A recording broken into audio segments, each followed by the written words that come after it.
हम डेली धक्के खाने जाते थे, लोगों के ऑफिस जाते थे, लोग हमें अपने ऑफिसों के बाहर से भगा देते थे। काम करना स्टार्ट किया, हमने 2000 का कैंपेन किया, हमने 10,000 का कैंपेन किया, हमने 20,000 का कैंपेन किया, उसके बाद 2 लाख के कैंपेन किए, 2 करोड़ के कैंपेन किए। आज के टाइम पे अगर मैं बोलूँ तो हमारी कंपनी की टर्नओवर 40 करोड़ के आसपास है। तो ये जो 40 करोड़ है सिर्फ मैंने यूट्यूब के थ्रू कमाया है। मैं कितने यूट्यूबर्स के बारे में बता सकता हूँ जो आज के टाइम पे करोड़ों एक महीने का कमा रहे हैं। तो आप लोगों को भी लग रहा होगा कि वो लोग तो भाई बन चुके, अब हमारा नंबर कैसे आएगा। अभी भी ज्यादा देर नहीं हुई है। तो बेसिकली अब मैं आपको बताने जा रहा हूँ कि एक यूट्यूब चैनल स्टार्ट कैसे करते हैं। नमस्कार दोस्तों, मैं आशीष भारद्वाज। आपने अभी थोड़े दिनों पहले गुड्डू भैया और बकलोल वीडियो का जॉश टॉक पे टॉक देखा होगा। तो मैं आपको बताना चाहता हूँ कि उनकी सक्सेस स्टोरी जो आपने सुनी उसमें एक छोटा सा हाथ मेरा भी है। मेरा बेसिकली सोशियोपूल का हाथ है और मैं सोशियोपूल का फाउंडर। सोशियोपूल बेसिकली एक कंपनी है जिसमें हम यूट्यूबर्स को मैनेज करते हैं, उनको ब्रांड्स देते हैं और उनको आगे कैसे बढ़ना है ये सिखाते हैं। तो आज मैं इस वीडियो में आपको बताऊंगा कि हम कैसे गरीब से अमीर बन सकते हैं यूट्यूब के थ्रू। मैं बेसिकली दिल्ली में पला बड़ा हूँ और दिल्ली में मेरी पैदाइश हुई है। मैं एक लोअर मिडिल क्लास फैमिली से बिलोंग करता हूँ।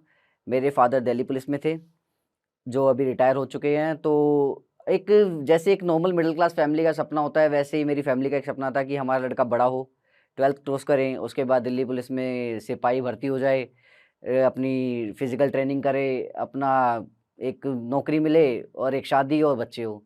लेकिन मेरा बचपन से ही थोड़ा सा अलग था कि मुझे कुछ अलग करना है। मैं एक ये जॉब नहीं कर सकता जिसमें सुबह उठना है टाइम पे, जब मुझे बोल दिया जाए उस टाइम पे उठना है, उस टाइम पे सोना है। मेरे बस की नहीं था ये। तो मैं थोड़ा सा मेरा इंटरेस्ट अलग हुआ। मुझे लगा 12th के बाद उन्होंने कहा कि भाई एग्ज़ाम्स सारे हैं, फॉर्म भरो सरकारी नौकरियों के। मैंने मना कर दिया। मैंने सीए के लिए फॉर्म भरा। तो सीए में मेरा एडमिशन हो गया। सीए मैंने करनी स्टार्ट करी। सीए करते करते मेरा इंटरेस्ट बहुत आया। तो सीए करते करते मुझे एक चीज़ समझ आई। सीए मैंने ज्वाइन इसलिए की थी कि मैं यहाँ पे पैसा बहुत कमाने आया था। लेकिन मुझे समझ आया कि सीए बनने के बाद भी भैया एक वैगनआर खरीदना मुश्किल हो जाएगा। तो मैं यही सोचता रहा कि यार अब पैसा कैसे कमाए। तो एक दिन मैंने विजय शेखर शर्मा का इंटरव्यू सुना पेटीएम का। तो मुझे लगा यार ये भी तो एक सरकारी कर्मचारी का लड़का है। जब ये इतना बड़ा बन सकता है तो यार मैं कहीं तो पहुंच सकता हूँ और मेरे अंदर है भी। जब मैं सीए में आ सकता हूँ तो यहाँ भी पहुंच सकता हूँ। तो मैंने भी अपने कुछ दोस्तों के साथ प्लान बनाया कि यार एक काम करते हैं कि कुछ बिजनेस करते हैं। तो उस टाइम ऑनलाइन का क्रेज़ बड़ा स्टार्ट हुआ था। ये बात है 2015 की। 2015 में हमने सोचा कि बिजनेस स्टार्ट करते हैं, कुछ करते हैं। और यूट्यूब भी मतलब ऐसा कुछ नहीं था कि बहुत बड़ा था। तो हमें यूट्यूब की तरफ तो कोई नॉलेज नहीं थी। मैं बोलूँ तो उस टाइम पे मैं यूट्यूब की ज़ीरो नॉलेज रखता था। मुझे कुछ पता ही नहीं था यूट्यूब का। तो हमने कुछ बिज़नेस करने का सोचा। तो हमने सोचा कि ऑनलाइन कबाड़ी वाला बनाते हैं कि कबाड़े में बहुत बिज़नेस है, लोग कमाते हैं, सस्ते में खरीदते हैं, महंगे बेचते हैं और हम भी ऐसे ही करेंगे और हम भी करोड़पति बन जाएंगे। लेकिन उसके बाद क्या हुआ कि हमने बहुत पापड़ बेले, बहुत चप्पलें घिसी, लोगों के पास जाते, बैठते, उठते, हाथ जोड़ते, लेकिन किसी ने कुछ नहीं दिया। फिर एक दिन मेरा एक फ्रेंड मुझे मिला, कह रहा है यार देख फंडिंग जब मिलेगी, जब हमारे पास ना बल्क में बहुत ऑर्डर आएंगे, ऐसे कोई हमें फंडिंग नहीं देने वाला। तो मैंने कहा यार हमारे पास डिजिटल मार्केटिंग के इतने पैसे नहीं है कि हम इतनी बल्क में फंड वो करें, मार्केटिंग करें। तो उसने एक आइडिया दिया कि एक काम करते हैं यूट्यूब पे प्रमोट करते हैं। उसका एक यूट्यूब चैनल था। मैंने कहा ठीक कह रहा है, तू सही कह रहा है, हम तेरे यूट्यूब चैनल पे हमारी वीडियो प्रमोट करते हैं। तो हमने क्या किया, जो अपना स्क्रब फ्री ब्रांड था उसकी एक यूट्यूब की वीडियो में लगाया और प्रमोट कर दिया। प्रमोट बेसिकली क्या था, वो एक प्रैंक वीडियो थी। उसमें स्टार्टिंग में बोल दिया ये वीडियो स्पॉन्सर की गई है स्क्रब फ्री के थ्रू, अगर आपको ऑनलाइन कबाड़ा बेचना है तो यहाँ पे लॉगिन करो। वो उस टाइम की मतलब ये कहूँगा कि पहली स्पॉन्सर वीडियो थी जो किसी ने देखी थी। तो हमने उस टाइम पे प्रमोट कर दिया। हमें सीधा 10,000 ऑर्डर आ गए। अब ऑर्डर तो आ गए लेकिन हमारे पास ना उसको पूरा करने की मैन पावर, ना हमारे पास इतना पैसा कि हम इतना सामान खरीद सके। हम घर वालों के पास गए, मना कर दिया कि अपनी मर्जी से बिजनेस कर रहा है, हम तो सपोर्ट नहीं करेंगे, करता रहे तुझे जो करना है, अपना चुपचाप गवर्नमेंट जॉब करेगा तो हम सपोर्ट कर देंगे, वरना यहाँ तो हमारा कोई सपोर्ट नहीं है। अब मैं पैसे किससे मांगूं। अब 2-3 लाख रुपए मैं ऑलरेडी दोस्तों से उठा चुका था उधार। एक 24 साल का लड़का अगर 2-3 लाख रुपए उधार ले चुका है और वो बिल्कुल डूब चुके हैं तो उसे और कौन देगा, कोई दोस्त नहीं देने वाला। तो हमारे पास ऑर्डर आ चुके थे। फिर हमने सोचा कि अब एक काम करते हैं कि इन्वेस्टर्स के पास लेके जाते हैं। लेकिन अब इन्वेस्टर्स के पास लेके जाएं तो वो ये कहेंगे जब तुम्हारे पास इतना था नहीं तो तुमने 10,000 ऑर्डर कर लिए तो तुम इसे खुद पूरा करके दिखाओ। लेकिन मेरे सामने एक डिफिकल्टी थी कि 10,000 ऑर्डर पूरा करने के लिए ना मेरे पास इतनी मैन पावर थी, ना मेरे पास इतना पैसा था। तो जब एक प्रॉब्लम आती है तो उसके साइड बाय साइड एक सोल्यूशन भी आता है। तो मुझे भी साइड बाय साइड एक सोल्यूशन आया। यार 10,000 ऑर्डर आए हैं मुझे एक वीडियो प्रमोट करने से, एक वीडियो के थ्रू प्रमोट करने से। तो अगर 10,000 ऑर्डर मुझे आ सकते हैं, तो ऐसे कितने स्टार्टअप्स ऐसे हैं, कितने बिजनेस ऐसे हैं जिनको ऐसे ऑर्डर चाहिए। तो क्यों ना हम ऐसा करें कि हम उन बिजनेसेस को भी प्रमोट करके देखें यूट्यूब के थ्रू। तो अब हमने सोचा कि अब स्पॉन्सर्स का अब हम एक अलग से एक काम स्टार्ट करते हैं, जिसमें हम यूट्यूब के थ्रू स्पॉन्सर्स बांटेंगे। तो हमने ब्रांड्स के लिए हमने सोचा कि क्या करें। तो वहां पे क्या था कि अब मेरे लिए एक नया टास्क था कि स्क्रफरी बंद करनी है, नई कंपनी खड़ी करनी है। क्योंकि स्क्रफरी में जो पैसा लगा चुका था वो तो डंप है, लेकिन अब नई कंपनी खड़ी करें तो लेकिन वही है, मुझे अमीर तो बनना था। क्योंकि मुझे एक रास्ता दिखा कि यहाँ से क्या है, मैं सीधा सेल करूंगा। अब यहाँ पे ना मुझे कोई इन्वेस्टमेंट करनी है ना कुछ करना है, मुझे सीधा ब्रांड से पैसा लेना है, अपना मार्जिन रखना है और आगे पे करना है। तो मेरा तो इसमें सूखा सूखा प्रॉफिट था, ना जेब से कुछ जा रहा था ना कुछ आ रहा था। तो बेसिकली मैं यहाँ पे बोलूँ तो मैंने अपने जो दूसरे बिजनेस की शुरुआत करी वो 0 रुपीज़। यहाँ पे मैंने कोई इन्वेस्टमेंट नहीं करी, कुछ नहीं किया, बस एक आइडिया था जिसपे मैंने काम करना स्टार्ट किया। क्योंकि वही चीज़ है, अमीर तो बनना था, लेकिन बिना पैसे के बने कैसे। तो बनने के लिए कहीं ना कहीं थोड़ा तो एक्स्ट्रा एफर्ट्स और थोड़ी एक्स्ट्रा क्रिएटिविटी दिखानी पड़ती है। तो अब मुझे ये था कि अब नई कंपनी स्टार्ट करते हैं, नई करूं कैसे, अकेला हूं। तो अकेले में मैंने सोचा कि यार किसको साथ लूं। तो मैंने अपने साथ अपनी वाइफ को लिया, जो बेसिकली आज मेरी वाइफ है, उस टाइम पे मेरी गर्लफ्रेंड थी। तो वो मेरे साथ आई। उसके बाद मेरे फ्रेंड्स थे, तो मेरा एक फ्रेंड था राहुल, उसको मैंने साथ लिया। तो हम 3 जने मिले, हम तीनों ने एक अलग से एक जर्नी स्टार्ट करने की कोशिश करी। तो हम क्या करते थे कि हमारे पास पैसे नहीं थे एक नया ऑफिस खोलने के लिए, क्योंकि वो पुराना ऑफिस मैं बंद कर चुका था, क्योंकि मेरे पास इतना कर्जा हो चुका था कि मेरे पास पैसे नहीं थे। तो हम क्या करते थे, हम कैफेज में जाके बैठते थे। हम डेली क्या करते थे, फेसबुक पे ना नए नए स्टार्टअप्स देखते थे और उनको अप्रोच करते थे कि यहाँ से हम कि किसी को तो कन्विंस करेंगे। हम डेली धक्के खाने जाते थे, लोगों के ऑफिस जाते थे, लोग हमें अपने ऑफिसों के बाहर से भगा देते थे कि नहीं मिलना नहीं मिलना नहीं मिलना। तो हमने ये जर्नी स्टार्ट की और बेसिकली बोले तो यहाँ से एक नया फेज स्टार्ट हुआ कि हमने एटलीस्ट 1 साल कोई ब्रांड नहीं किया। हम लोगों के पीछे पड़े रहे, हमें कोई इंटरेस्ट ही नहीं दिखाता था। हम लगे रहते थे, करते रहते थे, करते रहते। 1 साल बाद मुझे एक छोटा-सा ब्रांड मिला, जिसमें क्या था कि उन्हें इनकम टैक्स वो बेसिकली एक सीए था जिसे अपनी इनकम टैक्स के लिए लोग चाहिए थे। तो उसने कहा कि मैं तो सिर्फ़ ₹2000 दे सकता हूँ। तो मैंने कहा चलो कोई नहीं, 2000 से स्टार्ट कर लेते हैं। पहला ब्रांड है, कोई मिला हमें 1 साल मेहनत करने के बाद, तो हमने स्टार्ट किया। तो हमने वो जब उसका ब्रांड किया, उसके पास पहली वीडियो प्रमोट करते ही उसके पास अप्रोक्स ये लगा लो 100 के आसपास इंक्वायरीज आ गई कि हमें इनकम टैक्स रिटर्न भरवानी है। और जब उसके पास आई तो उसका इंटरेस्ट बढ़ गया, उसने हमें और अप्रोच किया, हमें और वीडियोस कराई, तो हमने उसके लिए और करी। ऐसे धीरे धीरे हमने एक पोर्टफोलियो बनाया उसका, और वो पोर्टफोलियो हमने 4 लोगों को सेल किया।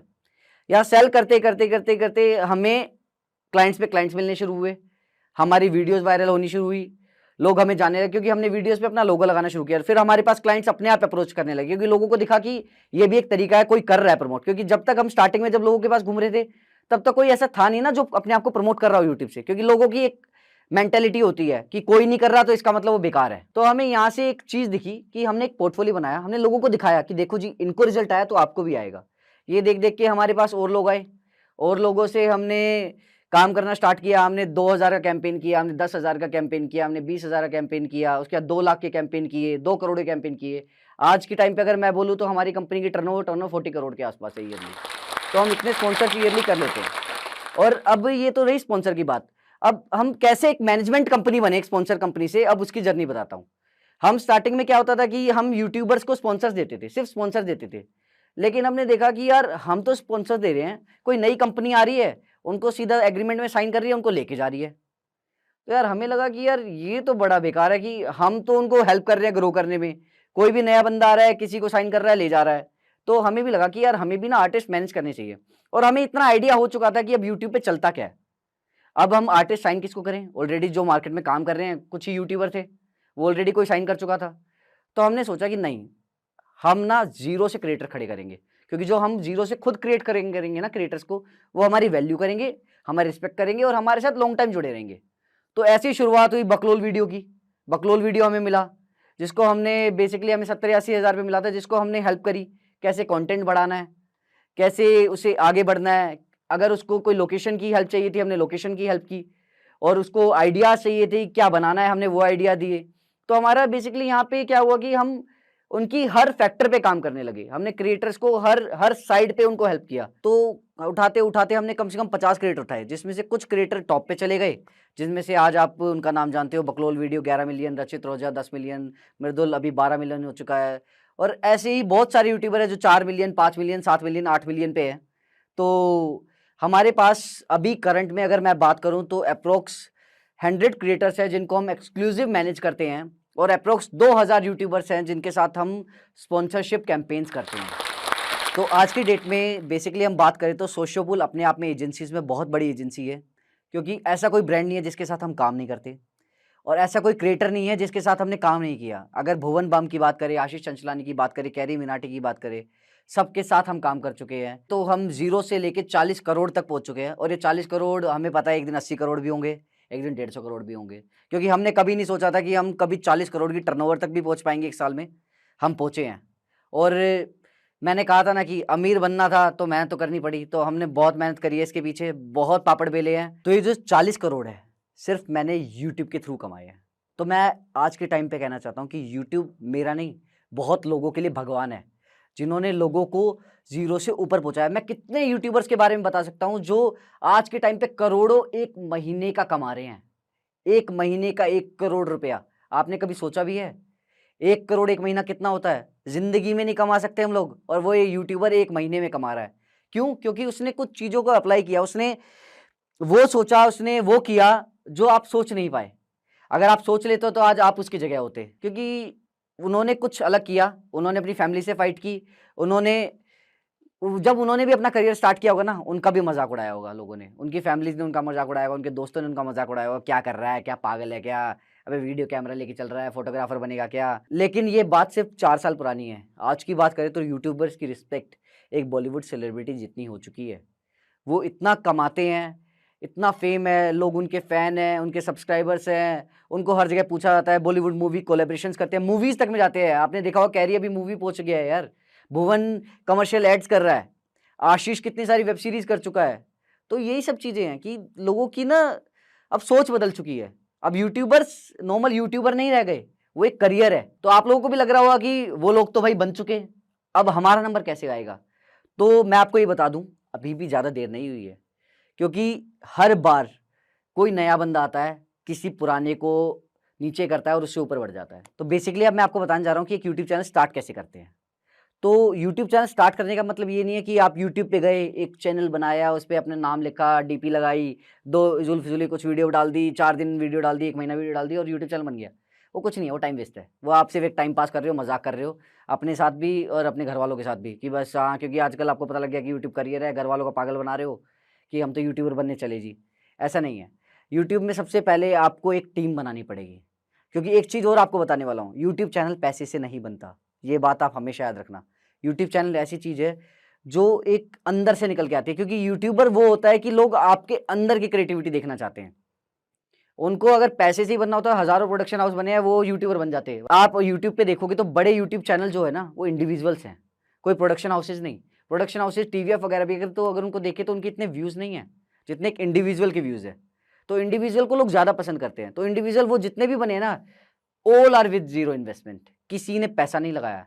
तो आपको सिंपल सा एक काम करना है कि आपको एक टीम बनानी है। आपको 2-3 लोग अपने साथ ढूंढने हैं जो आपके साथ काम कर सके, आपकी सेम सोच को फॉलो कर सके, क्योंकि अगर आपकी सोच फॉलो नहीं होगी तो आप लोग टीम बना ही नहीं पाओगे। सबसे पहले तो टीम जरूरी है। सेकंड, आपको ये देखना है कि बनाना क्या है। अगर आप देखते हो कि आपको कॉमेडी कंटेंट बनाना है, आप कॉमेडी में भी फैक्टर आ जाते हैं कि भैया आपको कैसा बनाना है, कि फैमिली कॉमेडी बनाना है, एडल्ट कॉमेडी बनाना है, क्या बनाना है, वो आप पे डिपेंड करता है। आपको उसके बाद क्या होता है कि आपको एक रेगुलरिटी बहुत ज़रूरी है, कि अगर आप कंटेंट बना रहे हो, आपने 2 महीने बना के छोड़ दिया तो आप सोच रहे हो कि भैया आप यूट्यूबर बन गए, वो नहीं है। आपको regular content time to time बनाना पड़ेगा। लोग 5 साल से रेगुलर बेसिस पे कंटेंट बना रहे हैं और वो अपने यूट्यूब चैनल को अब एज अ जॉब लेते हैं कि सुबह डेली उठे, आज स्क्रिप्टिंग का काम है, आज पूरा दिन स्क्रिप्टिंग करी है, कल हमें शूट करना है, परसों हमें एडिट करना है, उसके बाद थंबनेल, उसके बाद अपलोडिंग, पूरा 1 हफ्ते का प्रोसेस होता है एक वीडियो का। जो लोग उसे रेगुलरली फॉलो कर रहे हैं। लेकिन आजकल के मैं कुछ लड़कों को देखता हूँ, वो क्या होता है कि भैया यूट्यूब चैनल यूट्यूबर तो बन गए, लेकिन आज इधर घूमने जा रहे हैं, कल उधर घूमने जा रहे हैं, वीडियो महीने में 1 निकाल रहे हैं। तो ऐसे आप यूट्यूबर नहीं बन सकते। आपको जब आपका फेम आ जाए, हाँ ठीक है, आप एक लेवल पे चले गए, आप कहोगे कि बड़े यूट्यूबर तो 2 महीने में 3 महीने में एक वीडियो डालते हैं। भैया आज उनके पास एक फैन बेस है, वो 3 महीने के 6 महीने में वीडियो डाल सकते हैं, लेकिन आपके पास फैन बेस नहीं है। आपको फैन बेस बनाना पड़ेगा। और फैन बेस क्या होता है? रेगुलर कंटेंट से। क्योंकि आजकल क्या है कि लोग ना डेली वीडियो देखना चाहते हैं। अब जो लोग यूट्यूब चलाते हैं उनको डेली चाहिए कि वो यूट्यूब पे आपकी वीडियोस देखें। तो अगर आप उनको जितना ज़्यादा जितना कम कंटेंट परोसोगे उतनी कम आपकी फैन बेस बनेगा। तो इसलिए सबसे बेस्ट ये है कि ज़्यादा से ज़्यादा कंटेंट आप उनको परोस के दो। जितना ज़्यादा कंटेंट परोसोगे उतनी जल्दी आप ग्रो करोगे, उतनी जल्दी आपके सब्सक्राइबर्स बढ़ेंगे। अगर मैं एग्जांपल दूं कि बकलोल को 4 साल लगे 10 मिलियन करने में, रचित को 3 साल लगे 10 मिलियन करने में, और वहीं पे मृदुल को सिर्फ 2 साल लगे 10 मिलियन करने में। तो ऐसा कुछ नहीं है कि आप आज स्टार्ट करोगे तो आपको भी 5 साल लगेंगे 7 साल लगेंगे, आप 6 महीने में भी 10 मिलियन कर सकते हो। बट डिपेंड करता है कि आप किस वे में जा रहे हो। तो अपनी ऑडियंस को अच्छे से टारगेट करो, उनको समझो कि उनको क्या पसंद है, सिर्फ वो ही बनाओ। ये मत सोचो कि आपको अच्छा लग रहा है कि नहीं जी मेरे को तो ये कंटेंट अच्छा लगता था मैं यही बनाऊंगा। नहीं, आपके जिस कंटेंट पे सबसे ज्यादा व्यूज आते हैं आप वो समझो कि इस कंटेंट पे 10 मिलियन व्यूज आए, दूसरे पे 2 मिलियन, क्या उसमें क्या अलग था कि 10 मिलियन आए और दूसरे पे 2 मिलियन आए? कुछ तो अलग था। जो जिस पे 10 मिलियन आया ना उसकी समझो और उसको समझ के सेम वैसा ही कंटेंट बार बार परोसो। अगर मैं एक छोटी सी बात करूं, भुवन आज भी अपने हाथ में कैमरा लेके ही वीडियो बनाता है, क्योंकि उसे पता है लोगों को ऐसी ही वीडियो देखना पसंद है। वो प्रोडक्शन नहीं करता ज्यादा। और वहीं पे हम कितने सारे ऐसे यूट्यूबर्स हैं जो सिर्फ प्रोडक्शन दिखाते हैं, अगर वो हाथ में कैमरा लेके बनाएंगे उनकी वीडियो नहीं चलेगी। तो आप यही चीज आपको समझनी पड़ेगी कि लोग क्या होता है हर वीडियो में एक्सपेरिमेंट करते हैं, एक हाथ से बना ली, एक प्रोडक्शन के साथ बना ली, एक कैसे बना ली, कैसे बना ली। वो सबसे गलत है। आप इतने सारे एक्सपेरिमेंट्स मत करो। और सेकंड चीज, आप एक कंटेंट बना रहे हो आप उसी को फॉलो करो। कई लोगों को देखा मैंने एक ही चैनल पे व्लॉग डाल रहे हैं, उसी पे क्या कहते हैं कॉमेडी कंटेंट डाल रहे हैं, उसी पे प्रैंक्स डाल रहे हैं, उसी पे कुछ भी डाल रहे हैं। वो सब चीज़ें बिल्कुल गलत है। उससे क्या होगा, सिर्फ आपकी यूट्यूब चैनल की रीच होगी। क्योंकि यूट्यूब का सीन क्या होता है कि जैसे आपने कोई वीडियो अपलोड करी, उस पर 10 मिलियन व्यूज आए, तो अब नेक्स्ट वीडियो जो अपलोड करोगे ना सबसे पहले वो आपके सब्सक्राइबर्स के पास नहीं जाएगी, वो जो लास्ट वीडियो के जो व्यूअर्स है ना वो वीडियो उनके पास जाएगी। अगर वो आपने जो नई वीडियो डाली उन व्यूअर्स को पसंद ही नहीं आई तो यूट्यूब उसको आगे रिकमेंडेशन में नहीं भेजेगा, और अगर वो रिकमेंडेशन में नहीं भेजेगा तो आपके व्यूज नहीं आएंगे। तो हमेशा एक बात याद रखो कि यूट्यूब पे जो 90% व्यूज आते हैं ना वो सिर्फ रिकमेंडेशन से आते हैं। तो इसलिए हमेशा अपनी लास्ट वीडियो की ऑडियंस को मत भूलो, अपनी टॉप वीडियो की ऑडियंस को मत भूलो, उसको जरूर फॉलो करो। और सब्सक्राइबर्स मैटर नहीं करते, आपके चाहे 20 मिलियन सब्सक्राइबर हो, व्यूज चाहे 20 मिलियन सब्सक्राइबर है, अगर 4 लाख व्यूज आ रहे हैं कोई वैल्यू नहीं है। वहीं पे अगर आपके सिर्फ 1 मिलियन सब्सक्राइबर और 20 मिलियन व्यूज आ रहे हैं आपकी बहुत वैल्यू है। तो अपना फोकस ये रखो, अमीर आप भी बन सकते हो, पैसे आप भी कमा सकते हो, आप में भी कोई कमी नहीं है, आप भी मेरे जैसी हो, मैं भी आपके जैसा हूँ। तो यहाँ पे मैंने आपको यूट्यूब की एक छोटी सी चीज़ें बताई और मैं अपनी जर्नी भी आपको बताई, कुछ यूट्यूबर्स की जर्नी भी बताई कि कैसे वो छोटे से बड़े बने। तो पैसा कमाना बड़ी बात नहीं है यार, कोई भी कमा सकता है, बस उसके लिए एफर्ट्स और क्रिएटिविटी चाहिए। आप वही अगर पुराने धंधे में घुसोगे कि पापा की दुकान थी मैं भी दुकान खोल लूंगा तो मैं अमीर बन जाऊंगा, कभी नहीं हो सकता। कुछ अलग करना पड़ेगा। और हाँ, यूट्यूब कुछ अलग है आज के टाइम पे।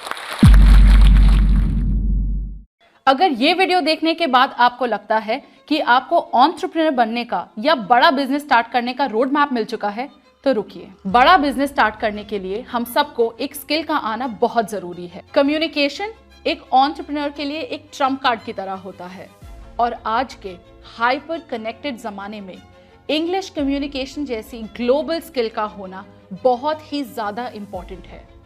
इस ग्लोबल स्किल को सीखने के लिए और अपना बड़ा बिजनेस स्टार्ट करने के लिए जोश टॉक्स के पास हम सभी के लिए एक सोल्यूशन है। जोश स्किल्स ऐप भारत का number 1 spoken English learning app है, जिसके जरिए हम अपनी इंग्लिश कम्युनिकेशन स्किल्स को वर्ल्ड क्लास बना सकते हैं। जोश स्किल्स ऐप पे आपको प्रैक्टिस करने के लिए मिलता है अपनी कम्युनिकेशन स्किल्स को, वो भी अन्य स्टूडेंट्स के साथ। घबराइए मत, इस कॉल का आपको कोई चार्ज नहीं लगेगा, ये आपके स्टडी मटेरियल के साथ ही इंक्लूडेड होगी। कोई भी बड़ा बिजनेस शुरू करने से पहले उसमें बहुत ज्यादा जरूरी होता है इनिशियल इन्वेस्टमेंट का होना, और खुद पे की गई हुई इन्वेस्टमेंट कभी बेकार नहीं जाती और ना ही कोई हमसे उसे छीन सकता है। तो चलिए दोस्तों, हम सभी अपनी जिंदगी की सबसे बड़ी इन्वेस्टमेंट की ओर एक कदम बढ़ाएं, अपनी इंग्लिश कम्युनिकेशन स्किल्स को वर्ल्ड क्लास बनाकर विद जोश स्किल्स ऐप। पिन कमेंट में दिए हुए लिंक पे क्लिक करें और आज ही शुरू करें।